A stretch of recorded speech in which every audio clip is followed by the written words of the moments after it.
Hey everyone, thanks for coming to our session. This session is Buddhist meditation on emptiness.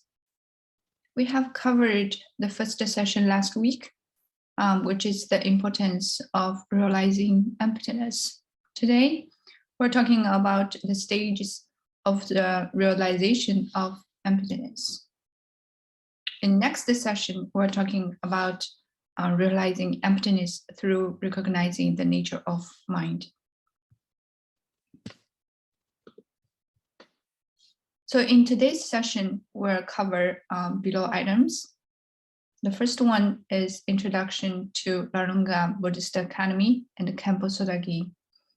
Second, I will share Khenpo Sodagi's talk on the same topic. Next, I will go over the important points from Khenpo's teaching. Next, I will share the story of Shantideva, and followed by a Q&A and analytical meditation. So we are from Larunga Buddhist Academy.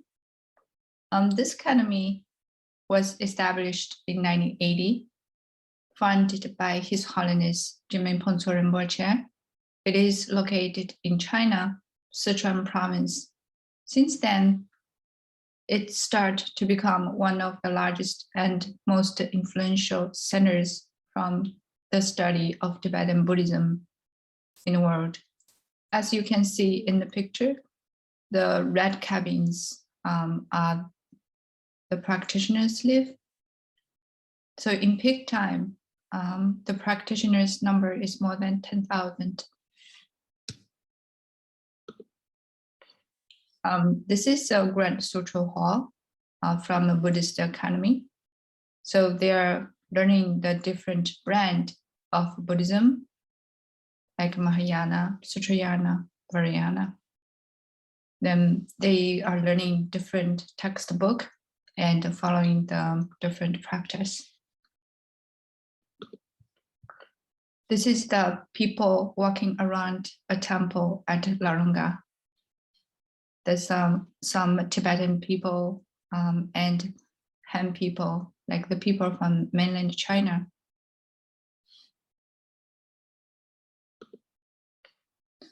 So this is the loft where the practitioners live. As you can see in the picture, the living condition is not very good. Even they have to carry water far away from their live place. But I was there like a few years ago. When we look at the people's face, they are very happy. So like the happiness is coming from within. It's not really depends on the outside material.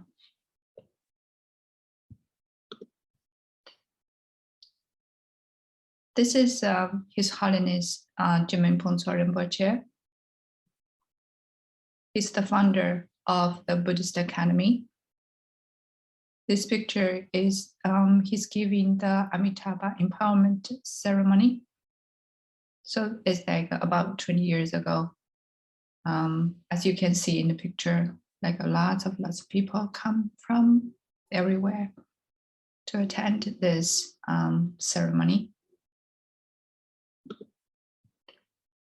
So this is our teacher, Khenpo Sodagi. He's one of the spiritual leader in Nyingma lineage. As Varaguru and a Dzogchen lineage holder, Khenpo is empowered to transmit Vajrayana teachings and practice. He translated a lot of teachings and practice from Tibetan to Chinese. And here we are a group of the students who's following Khenpo or translate some Khenpo's teaching from Chinese to English. He emphasizes a systematic approach of listening, contemplating, and meditating on the Dharma.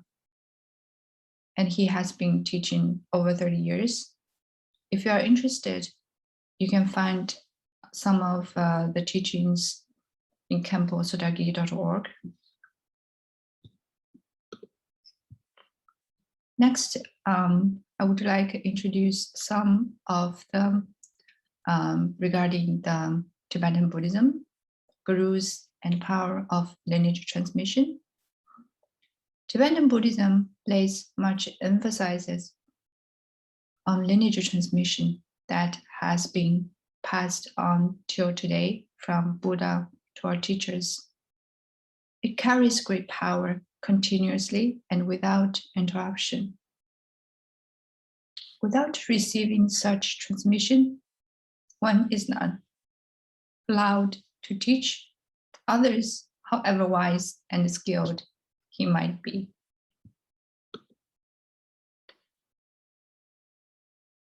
And the uniqueness of Tibetan Buddhism, there's 4 aspects of uniqueness.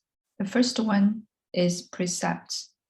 All practitioners have to follow corresponding precepts, which is the basic guidelines for behavior. Precepts are the foundation for practice, just like the earth. Without the earth, nothing can survive or grow. Without precepts, no practice is possible. The second one is listening to the Dharma. Learning the Dharma requires a wise guru. Guru, which is Dharma teachers, are the most important for Tibetan Buddhism.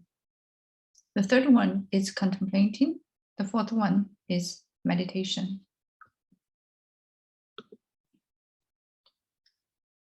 This is our lineage, which is Nyingma lineage transmission chart.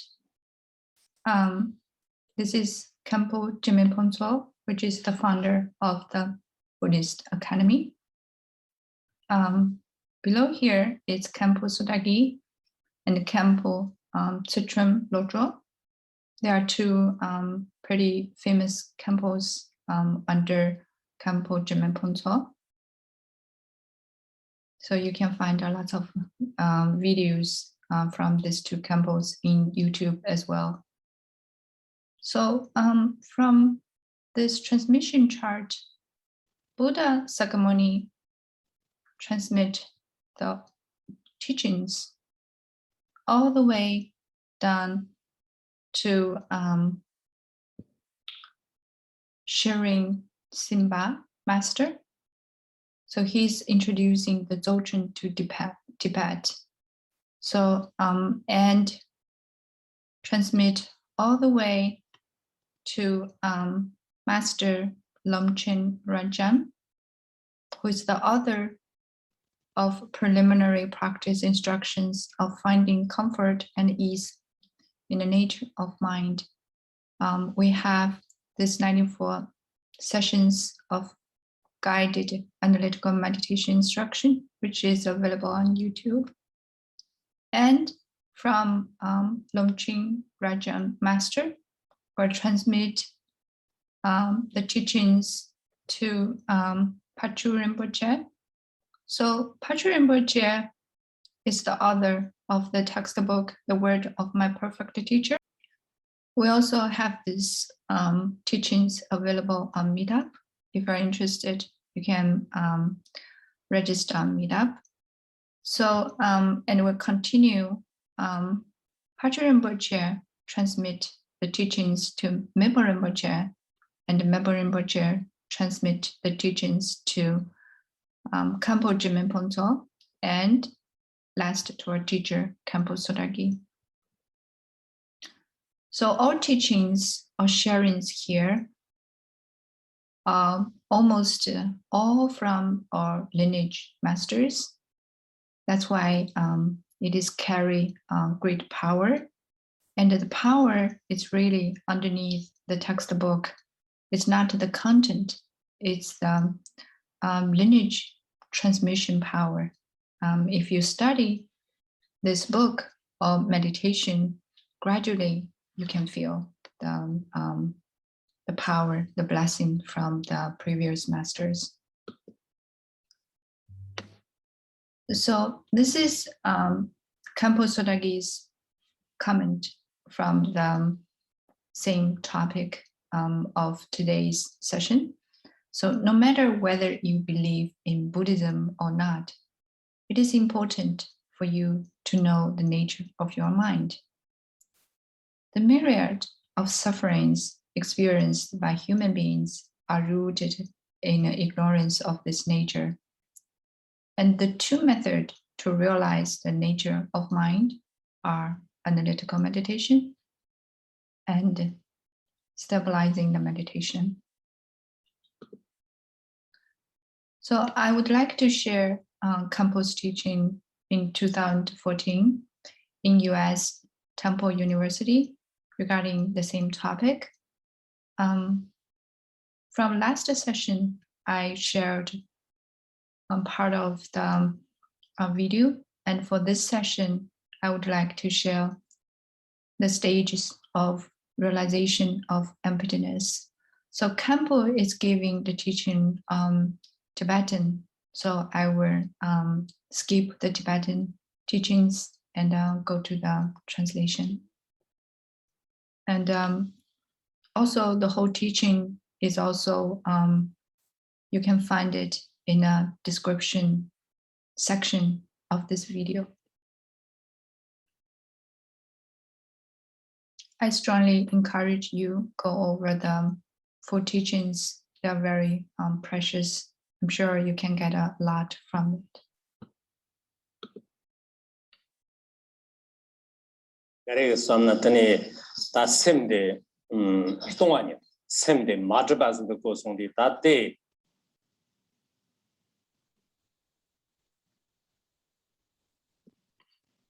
대바침보를 콩고 똑송을. The mind's nature, the mind cannot be established because it is inherently empty. And according to this presentation, we cannot say that someone who understands this because they've gone through the analytical process so that they now determine, well, yes, that is true. But we cannot say that they are understanding absolute emptiness. In other words, that they have realized the genuine nature of emptiness. No, that's not what's being said. But what it is proximate understanding of emptiness. So it is approaching that, and it is important. In fact, it is essential. Why? Because everyone, essentially everyone from countless past lifetimes until now, has been focusing upon the true inherent identity of their mind or their self. And this is the source of their predicament in samsara. And so that's why it is important to begin with this process to achieve an understanding of that which is approaching a realization of genuine emptiness. On this subject, one of the greatest masters of India, Acharya Bhava Viveka, who lived in the 6th century, in his treatise called the Umanimbo, or Essence of Madhyamaka, he says, quote, lacking the staircase of perfectly correct relative understanding, to try to proceed to the higher, perfectly correct mansion is unacceptable for the learned. Now, what this means is that without a staircase, one cannot get to the top of the building, right?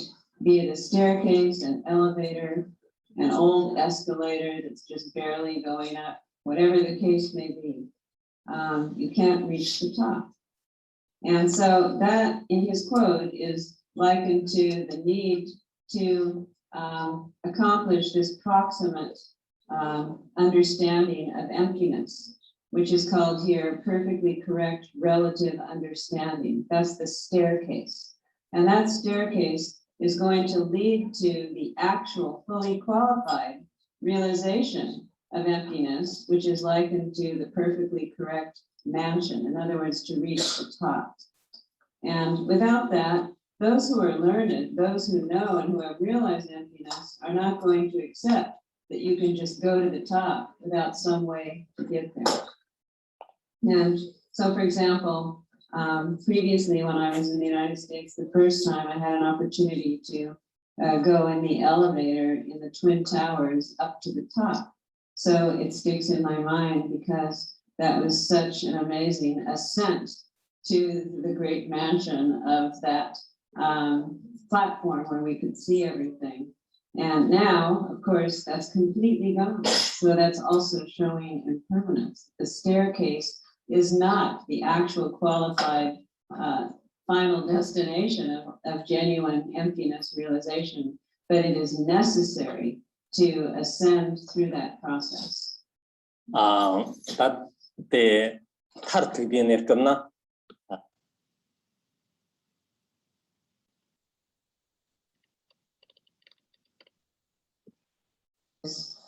Is how we identify the mind, that it is non-existent, yet it exists in the nature of emptiness. It is both, it is neither.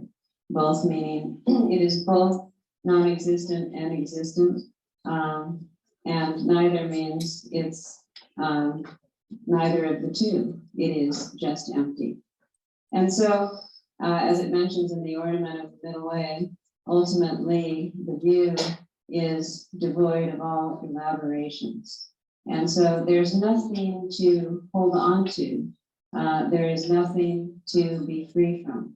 It is just simply the fundamental nature of the mind that must be identified. And I'm aware that some of these great treaties, such as the Umagan ornament of the middle way, have been translated into English and so forth. And so this is very important to study these treaties and to not only study, but to contemplate and to then, internalize and realize the meaning. But it's important to understand that you can't just read these treaties without relying upon a master to explain the inner meaning to you. When it comes to these kinds of profound subjects, it's very important to understand you can't just read a scripture and expect to understand the complexity and the subtlety of the inner meaning that is there. This would be very difficult and very rare for someone who could actually do that. Just like when we're learning anything in the world, we have to rely upon teachers and mentors. Well, all the more so when it comes to trying to understand perhaps the most difficult subject of all, which is understanding the fundamental nature of emptiness, to be the nature of the mind and the nature of all phenomena. Certainly, one must rely upon a qualified teacher in order to understand this and to carefully listen to the oral instructions of the lineage. And if you have an opportunity to do this, then of all the things that you could find in this world, that would be to connect with or to find the single most important thing to know. Tatte stavi tenershapa jemo geri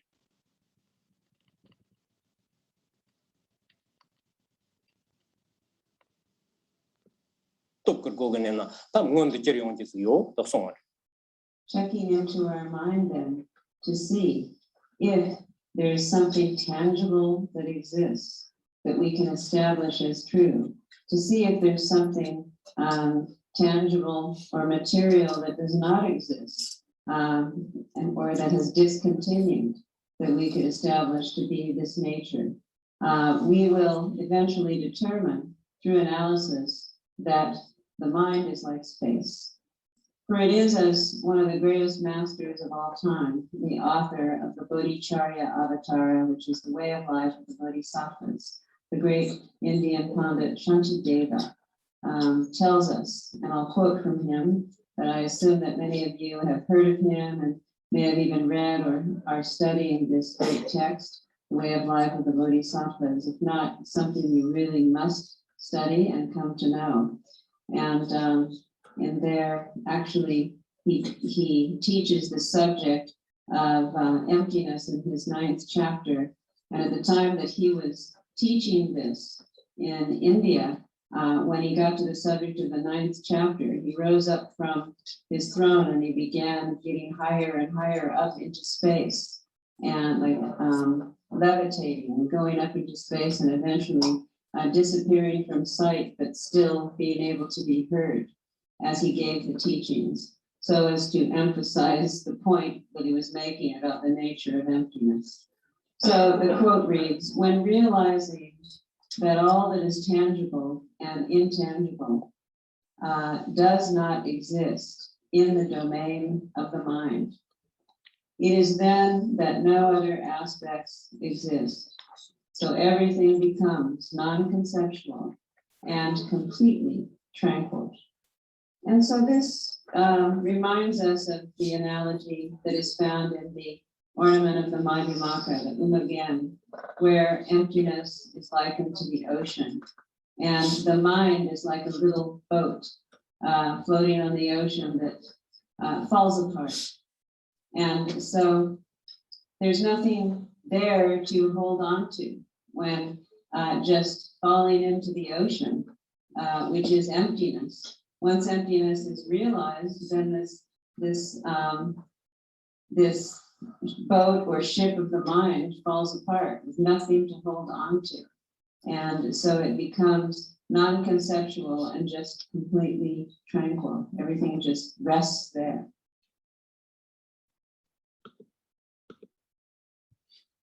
Okay, in Khenpo's teaching, he mentioned when we have gone through analytical meditation, we cannot say we understand absolute emptiness. We cannot say we have realized the genuine nature of emptiness, but it is approximate understanding the emptiness. It's similar to how without a staircase, one cannot get to the top of the building. This is to accomplish the approximate understanding of the emptiness. It's relative understanding. And through this staircase, we will lead us to a qualified realization of emptiness. So the staircase is very, very important. How we identify the mind, which is non-exist, yet exist. Actually, it's both and it's neither. It's beyond our conceptual mind. In this world, we'll always tag the things like yes or no, true or false. It's dualistic. So, but the nature of mind is beyond what we understand. So there's nothing to hold on to. It's just the fundamental nature of the mind. By realize the nature of the mind, it is very important to study the text. We need to rely on the master to explain the inner meaning, rely on the qualified teacher to explain the subtle meaning and oral instruction from the lineage. So Khenpo said, to realize emptiness, we need to follow a teacher. It's like if we want to learn driving, we need a coach. So if we wanted to understand Buddhist teachings, especially the truth of emptiness that is free from all elaboration, we need to follow a guru. So the realization of emptiness through practicing the pith instructions given by the guru is the unsurpassable achievement in our life. So next, Khenpo mentioned the story of Santideva. Santideva is the author of the book, which is on my left side image, The Way of Bodhisattva. It is by far the best known work attributed to the 8th century. It's from Indian monk Shantideva. Shantideva was born a prince in a kingdom located in the present-day Indian state of Gujarat. Moved by the Buddhist teachings and by a vision of Manjushri, he renounced his royal inheritance and became a simple monk at Nalanda. As the story goes, some of his fellow monks observed that Shantideva seems to spend his time doing nothing other than sleeping, eating, and wandering about. Judging him to be lazy or to be wasting the generosity of the monastery's patrons, they hatched a plan to expel him. Every week at Nalanda, a public teaching was given, usually by one of the senior monks. Thinking to shame Shantideva into leaving, the monks requested that he give the weekly teaching. After declining their first few requests, to their surprise, he finally agreed. Curious and perhaps hopeful at the prospect of Shantideva demonstrating his lack of knowledge and diligence in front of a large audience, they asked for a new teaching, and so he began. We can imagine that his audience responded with incredulity, followed by humility, inspiration, and ultimately awe. For the astonishing words that came out of his mouth were the teaching we now know as the way of Bodhisattva. Many reported seeing Manjushri appeared in the sky above Shantideva as he taught. When he reached the 9th chapter on transcendent wisdom, both Shantideva and Manjushri ascended into the sky above and disappeared.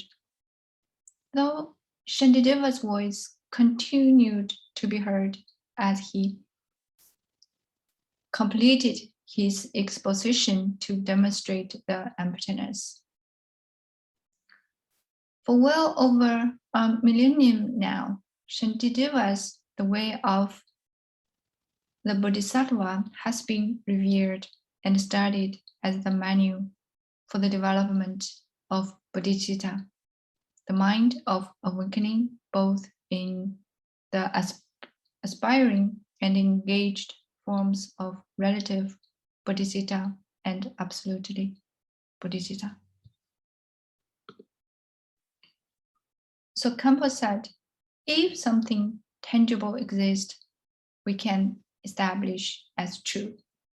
If something tangible does not exist, we determine using analysis that the mind is like space. So by realizing all the tangible and intangible things do not exist in the domain of the mind, it's then meaning that no other aspect exists. Everything becomes non-conceptual and completely tranquil. So from another master's book, emptiness is like an ocean. The mind is like a little boat floating on the ocean. It falls apart. There's nothing there to hold on to. Just to fall into the ocean, which is emptiness. It becomes non-conceptual and completely tranquil. Just rest there.